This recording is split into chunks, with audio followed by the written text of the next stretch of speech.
आता जो सबसे पहले जो गजल में घटना हुई वो 4 दिसंबर को हुई है। उसके ठीक 1 महीने 11 दिन बाद 15 जनवरी को जो घटना हुई वो बाड़ा में हुई। उसके ठीक 1 महीने 11 दिन बाद जो 26 फरवरी को जो घटना हुई कल डोबा में होते होते बची है। और हम फिर भी कह रहे हैं कि और जो वन विभाग जो सरकारी शूटर की परमिशन देता है, मान लिया 4 दिसंबर जो सबसे पहले घटना हुई और शूटर की जो परमिशन आई वो हमारे पास 8 दिसंबर की आई, यानी कि 4-5 दिन जो है बाघ को अपनी जगह चेंज करने के लिए समय वन विभाग बड़ी आसानी से दे रहा है।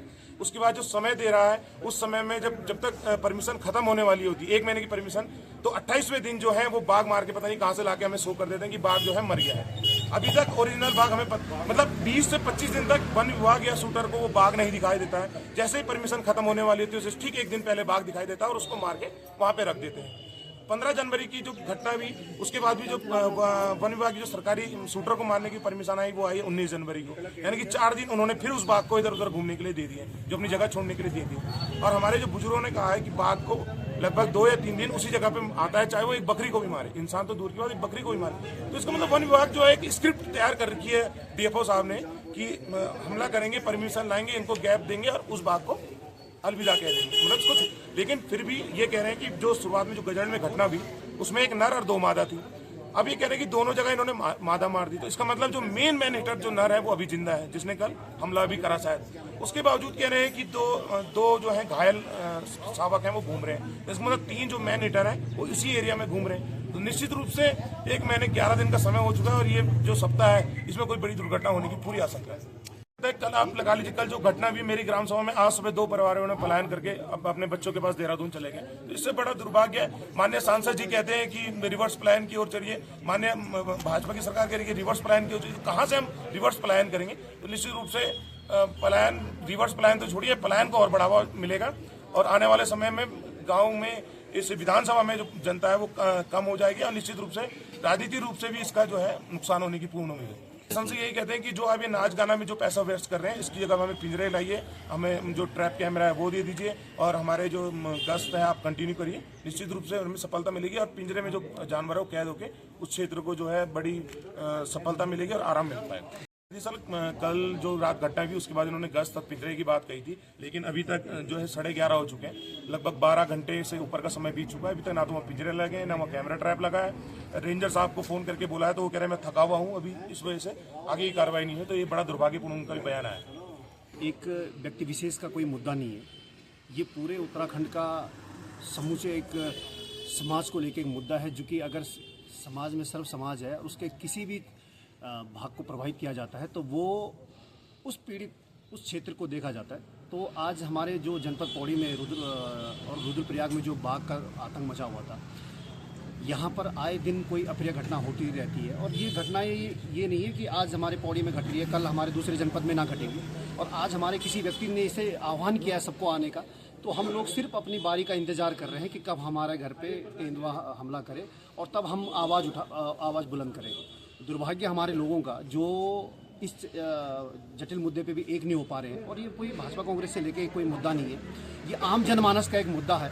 और रही बात समर्थन की, तो हर प्रत्येक व्यक्ति को इसमें समर्थन देना चाहिए और ये किसी एक व्यक्ति की लड़ाई नहीं है, ये सर्व समाज की लड़ाई है। और गुलदार से निश्चित तौर पर जो बंदरों का और गुलदार का जो आतंक बना हुआ है, कल भी एक घटना घटने वाली थी, अगर वो सही समय पर वहाँ पे लोग इकट्ठा नहीं हो जाते तो आज एक नई घटना हमारे सामने घटती होती। और वन विभाग जो लेपापोती कर रहा है पूरे प्रखंड पे, हमारा जो समाज का जो ध्यान भंगित कर रहा है।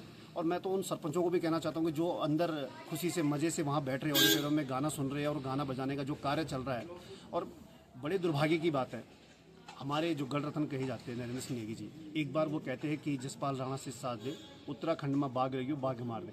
और उसी परफेक्ट में चलते उन्हीं के पौड़ी, उन्हीं मुख्यालय पे, उनके ज़्यादा घर से ज़्यादा दूर नहीं, करीबन 24 किलोमीटर दूर एक घटना घटित होती है। और एक नहीं 2-2 3-3 घटनाएं घटित होती है और वो उसी वन विभाग के कार्यक्रम में जाते हैं और उसी वन विभाग के कार्यक्रम में गाना बजाने का जो काम करते हैं। तो नेगी जी का कहीं ना कहीं हम लोग तिरस्कार भी करेंगे और उन जो भी उनके समर्थन में लोग आते हैं उनका बहिष्कार भी करेंगे, क्योंकि वो क्या वो भूल गए हैं उस चीज़ के लिए, आज पैसों के लिए मंचों तक वो सीमित रह जा रहे हैं वन विभाग के। तो बड़े दुर्भाग्य की बात है। वो हमारे उत्तराखंड के ही नहीं, हमारे राष्ट्र के भी एक धर्म सिरमौर थे, पर आज जो उन्होंने जो हरकतें यहाँ पे जो वन विभाग के उसमें गाना बजाने का जो कार्य किया है सिर्फ पैसों के लिए, वो बड़ा ही दुर्भाग्यपूर्ण है। कांग्रेस इसको पूर्ण रूप से समर्थन करती है। आप देख रहे होंगे कि लगातार यहाँ क्षेत्र में भालू का और जो हमारा गुलदार है उसका आतंक बना हुआ है। कल भी आपने देखा होगा कि डोवा में एक नेपाली मूल की महिला पर उसने हमला किया है और 2 मौतें यहीं पर इसी क्षेत्र में हो चुकी हैं। लेकिन वन विभाग के पास पिंजरे लगाने तक के पैसे नहीं है। आपने परसों कार्यक्रम देखा होगा कि यहाँ पर वन विभाग बड़े बड़े कार्यक्रम आयोजित कर रहा है और बड़े बड़े गायकों को बुला रहा है। उनके लिए बजट पता नहीं कहाँ से आ रहा है, लेकिन वन विभाग नाचने गाने में व्यस्त है और जनता त्रस्त है। कुल मिला के बात यह है कि वन विभाग को जनता की कोई परवाह नहीं है। अगर वो मरती है तो मरे और जैसा उनके साथ होता है होने। लेकिन वन विभाग ये सुध लेने को तैयार नहीं है कि आम जनता के साथ उनके साथ किस प्रकार से जंगली जानवरों से लोग परेशान हो रहे हैं और डर का माहौल पूरे क्षेत्र में बना है। अपने घर से बाहर नहीं निकल पा रहे हैं। तो कहीं ना कहीं वन विभाग को ये सुनिश्चित करना चाहिए कि उनको सुरक्षा कैसे प्रदान की जाए। अगर उनको सुरक्षा नहीं दी जाएगी तो जनता आक्रोशित होगी और जिसका खामियाजा वन विभाग को झेलना पड़ेगा। निश्चित रूप से आप देख रहे होंगे पहाड़ों में जिस तरह से लगातार घटनाएं बढ़ रही हैं, वन्य जीवों के द्वारा जो मानहानि हो रही है वो निश्चित रूप से एक सोचनीय विषय है और कहीं ना कहीं जो है सरकार को इसमें गंभीर होना चाहिए। क्योंकि काफ़ी लंबे समय से आप देख रहे होंगे कि लगातार बाघ का जो आतंक ग्रामीण क्षेत्रों में बढ़ रहा है। सरकार का ये कहना है कि ग्रामीण क्षेत्रों से पलायन हो रहा है, लेकिन पलायन की मुख्य वजह है ये भी हो सकती है कि कहीं ना कहीं जो है आम जनमानस सुरक्षित नहीं है।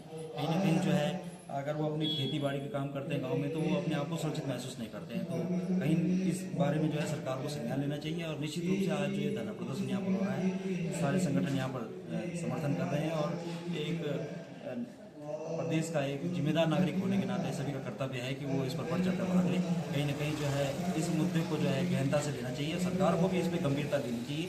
क्योंकि अगर मानव जीवन सुरक्षित नहीं रहेगा तो निश्चित रूप से जो है सभी चीज़ें प्रभावित होंगी। तो हमारा कहना यही है कि सरकार इस पर गंभीर हो और आवश्यक कदम उठाए ताकि जो है लोगों को राहत मिल सके।